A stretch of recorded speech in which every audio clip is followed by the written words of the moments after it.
oração tem sido a marca da igreja.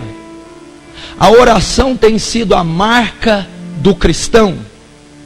A igreja tem sido conhecida por uma igreja que ora, que fala com Deus, que tem comunhão com Deus. O cristão hoje, a marca dele, ele é conhecido por um cristão que tem vida profunda de oração.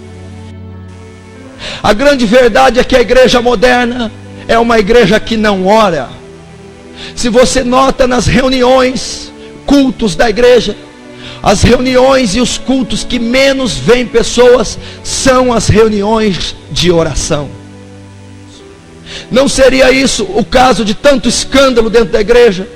Não seria esse o motivo de não haver mais sinais e milagres da igreja? Não seria esse o motivo da mocidade da igreja estar contaminada, corrompida, superficial, carnal, natural, materialista, racional, lógica? Não seria esse o motivo de o crescimento não ser mais como na igreja de Atos? E a cada dia o Senhor acrescentava o número daqueles que haviam de se salvar. Não existe êxito na vida de nenhum homem bíblico, não existe êxito na vida de nenhum cristão dos séculos passados, não existe êxito na vida de nenhum cristão desse século sem a vida profunda de oração. Não existe, não pode existir. Pode-se avançar a modernidade e a ciência, mas esse princípio jamais poderá ser negligenciado. Ele é o bálsamo da igreja, a gasolina que move a igreja é a oração. Eu não vejo os líderes, os apóstolos dessa época, os profetas e missionários gabaritados, que ficam nos mais luxuosos hotéis, que fazem congressos e gastam fortunas. Não vejo mencionar as orações, não vejo calos nos joelhos, não vejo olheiras de tanto chorar e orar e interceder pelas almas perdidas. Mas os apóstolos, nós não vamos negligenciar o ministério da oração. Não há registro de nada, e nada que é feito hoje comparado ao desses homens. A igreja de hoje dorme, a igreja de hoje é humana, avarenta, materialista. Os líderes são carnais, naturais, lógicos, não têm essa unção, porque não pregam, não vivem o poder da oração. A biografia fala de Susana Wesley, a mãe de João e Carlos Wesley. Uma mulher que tinha 19 filhos. 19 filhos. E ela dizia: ainda consigo me trancar no quarto durante 1 hora todo dia para passar o tempo em oração com Deus. Quantas mães que têm 2 filhos não conseguem fazer o mesmo? Quantas mulheres desse templo não oram 10 minutos sequer? Quantas mulheres dessa noite gastam 1, 2, 3 horas na frente da televisão vendo novela e não se consagram, por isso são fracas e estão em derrota? Qual o segredo dos evangelistas? Porque muitos hoje não ganham almas, porque não conseguimos ganhar almas, ganhar cidade, pregar para colega de trabalho, colega do time, colega de escola, vizinho, por causa da intercessão. A profunda oração é que atrai o pecador para a igreja. O seu patrão só se vai converter mediante muita oração e gemido. A sua família só virá para Cristo quando você decidir orar dias e dias por ela. Pecadores só serão arrebatados do inferno através de dias e noites gemendo e chorando por elas. É a oração. John Knox, o reformador escocês, uma das biografias mais fabulosas que já se escreveu. Ele era da Escócia. O evangelho, o cristianismo estava corrompido na Escócia, dominado pela igreja romana. E naquela época de 1550 e pouco, 1558, 55, 59, estava havendo guerra.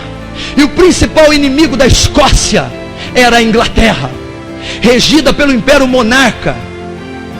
A biografia diz que a rainha da Escócia declarou e disse: eu não temo os exércitos ingleses, eu temo as orações de John Knox. tamanha intensidade daquele homem.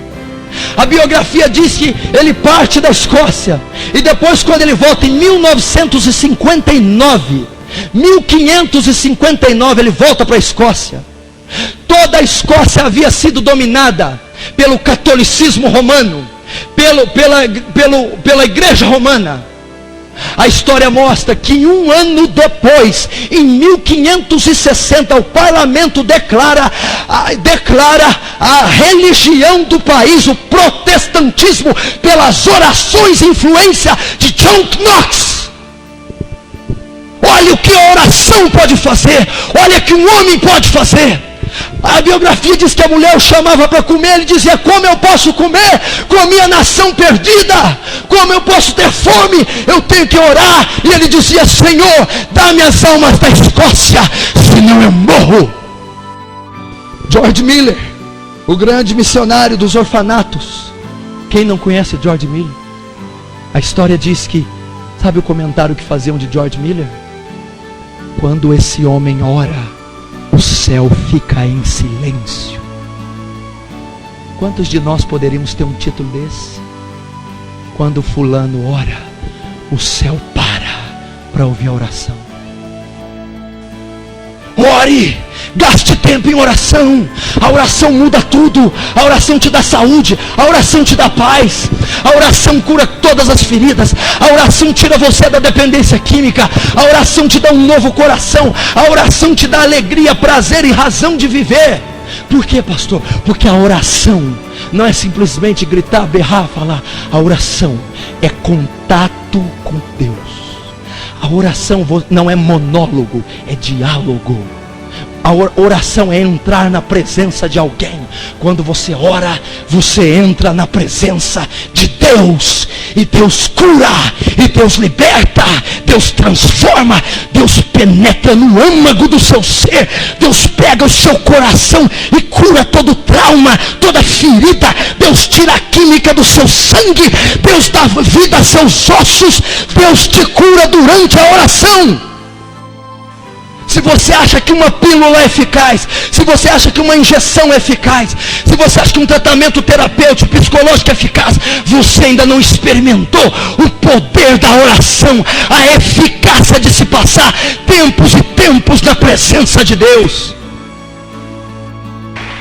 A oração é ter contato com Deus. Quando você ora, Deus vem até você. Ele se entrelaça, se unifica com você. Você é um ser humano com pecado, doença, ira, dor, trauma, cheio de problema. Deus é um ser perfeito, bom, justo, santo.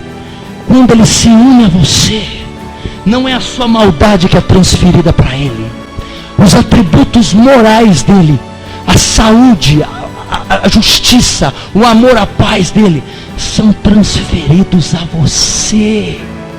Todo o mal que está em você é tirado, toda agonia cessa, toda dependência química tem que sair, toda depressão é tirada, porque você está tendo contato com a natureza divina de Deus.